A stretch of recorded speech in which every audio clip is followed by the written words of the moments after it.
warahmatullahi wabarakatuh.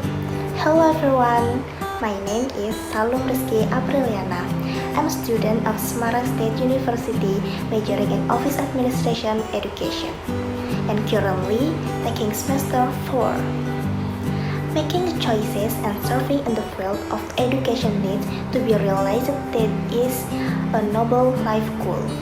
Teachers who from the start decided to educate the nation's children.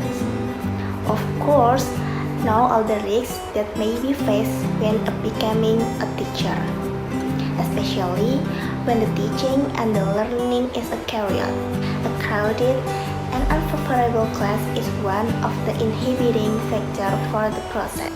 Well, on this occasion, I will discuss about one of the learning methods, namely snowball throwing, which can be used by teacher in learning activities in the class.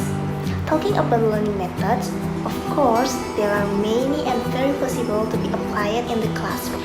Moreover, in the learning model in the 2030 curriculum, students are required to be active, both in terms of cognitive and psychomotor.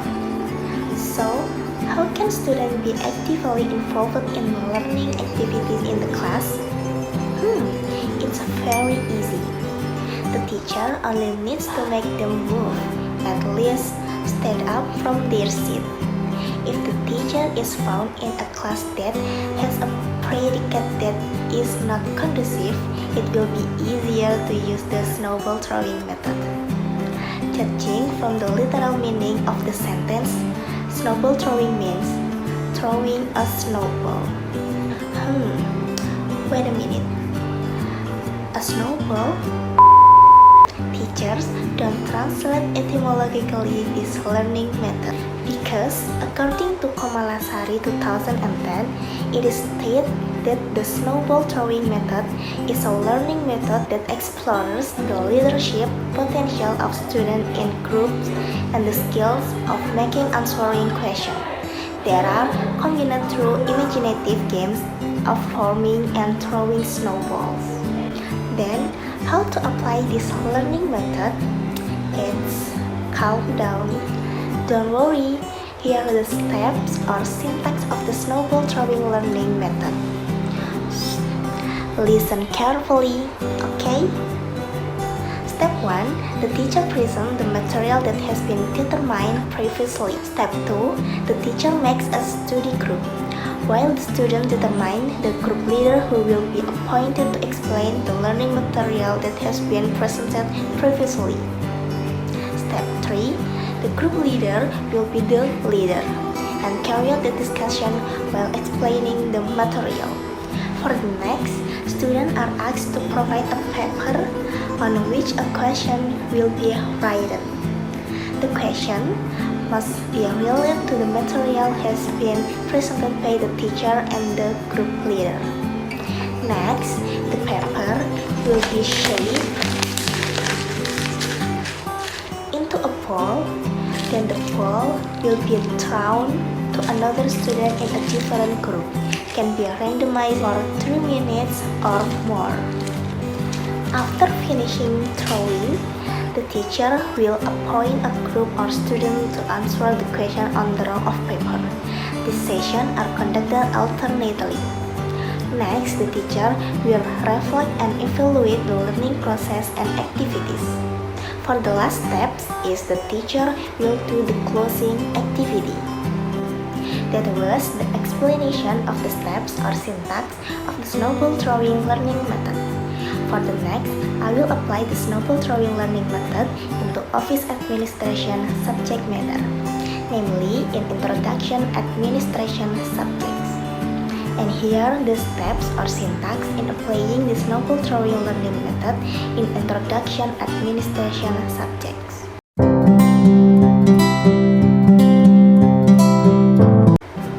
First, the teachers conveys the material that was taught to the student.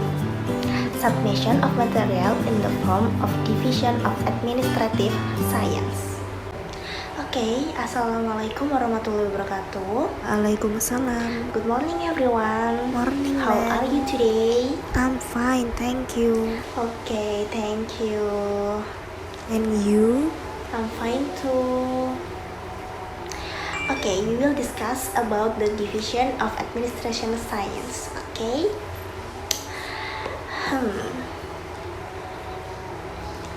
The division of administrative science can be divided into two. Before continuing, does anyone know what the division of administrative science is? Public administration and business administration. Yes, that's right. Public administration and business administration. Public administration, its activities are more urgent than those carried out by the private sector. Its activities are monopolistic or semi-monopolistic. Okay, next. Its activities are bound by laws and regulation, and its activities are independent of market price consideration. Its activities also take place under the supervision of the people, especially in countries with democratic systems. While business administration has advantage and disadvantage of exchange, money, service, goods. If the exchange business is not balanced or doesn't benefit one or both parties, the cooperative activities will not last long. Okay, next is the branch of administrative science. Previously, anyone know how many branches of administration according to the Liangji? There are 8, ma'am. Yes, exactly. There are 8 branches of administrative science from the technical aspect according to the Liangji, namely organization, management, personnel, finance, supply, office work, communication, and representation. Okay, I think it's enough for the material. Now I ask everyone to form groups of 4 until 5 people and determine the group leader from each group that has been formed. If the group leader is able to come forward, I will provide material which you can then convey members of each group.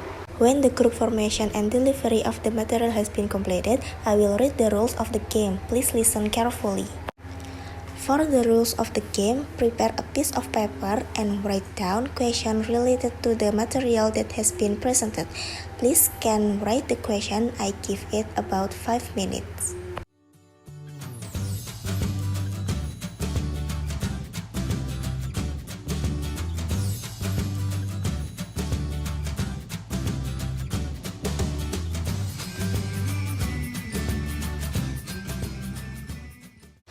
When you have finished writing the question on paper, make it like a ball. You can knead it. If you have made the ball, you can throw it to other group members. Well, I give time to throw the ball. Remember, must maintain condition, must not be noisy, must remain conducive. If you're done, of course you will get each of the balls that have been thrown by your friends. Please open the ball and answer the questions of the piece of paper. I will appoint one of you to submit the question you get and answer them. Okay, well, I start it. I will appoint you. Andin, please stand up. Okay, thank you, ma'am. Let me introduce myself. My name is Andin. I representative from Group 3. I get the questions from Group 1 about what are the branches of administration science from a test aspect according to the Liangji. Okay, I will answer. There are several branches of administrative science, namely organization, management, personnel, finance, supply, office work, communication, and representation. Okay, thank you, Andin, for your answer. Do this step until it's finished. When it's finished, the teacher can be provide conclusion about the learning material that has been done. So, are you interested in trying the snowball throwing learning method? With the existence of learning methods such as snowball throwing, it is hoped that teaching and learning activities in the classroom can be more fun. Indeed, this learning method has its pluses and minuses. The plus point is that students can move actively so that learning activities in class are not boring. Unfortunately, this method can cause a lot of noise when implemented. So the teachers also have to be able to condition the class when the snowball throwing method is implemented. And that's all I can explain. More or less, I apologize. Hopefully what I say can be useful for all, especially the nation's educators. Wassalamualaikum warahmatullahi wabarakatuh.